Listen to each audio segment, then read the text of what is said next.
sizdagi yangi mahsulot bilan tanishtiraman. U moliyaviy ko'mak 100 lira qoladi. Agar hisob raqamingiz bizda bo'lsa 300 milliongacha, agar o'zini-o'zi band qilgan shaxs sifatida o'tsangizlar 100 milliongacha garov taqdim qilgan holatda 100 milliongacha 25% uslubi bilan maqsadsiz kredit ajratiladi. Garovga uy-joyda propiskada hech kim bo'lmasligi kerak. Pasportning stolidan pol moneta spravka kelasida yoki yoshi 5 yoshga to'lmagan avtotransport vositalari taqdim qilinadi. Plastik karta ochib beramiz. Pul to'g'ridan-to'g'ri plastik kartaga o'tadi. Agar расчетный счетingiz bo'lsa, hisob raqamingizga uni qanaqa ishlatish o'zingizni tasarrufingizda, u maqsadsiz, hech kimning ishi yo'q. 3 yil muddatga 6 oylik imtiyozli davra bilan. Faqat sizlardan bitta talab bo'ladi, vaqtida to'lash.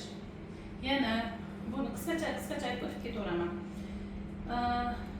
Hokim yordamchilari tomonidan mahallada imtiyozli kreditlar ajratiladi. Ular 17,5%dan 5 milliongacha xotin-qizlar uyida o'tirib pishiriq qilaman desangiz 5 milliongacha naqd beriladi. 10 milliongacha kartaga, 33 milliongacha ta'minotchining hisob raqamiga o'tkazib beriladi. U ko'rsatadigan xizmat turingizga qarab ajratiladi. U kredit turi maqsadli hisoblanadi. 1,5 yildan 3 yilgacha. Oladigan summangizga, qiladigan faoliyatingizga qarab. Yana undan tashqari bizda uy-joy uchun ipoteka kreditlari mavjud. Birlamchi, ikkilamchi va ikkilamchi ish haqi loyihasiga ajratiladi.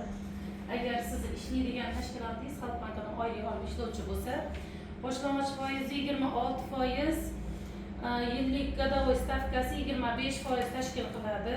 Uni 1,150 milliongacha olsangiz bo'ladi.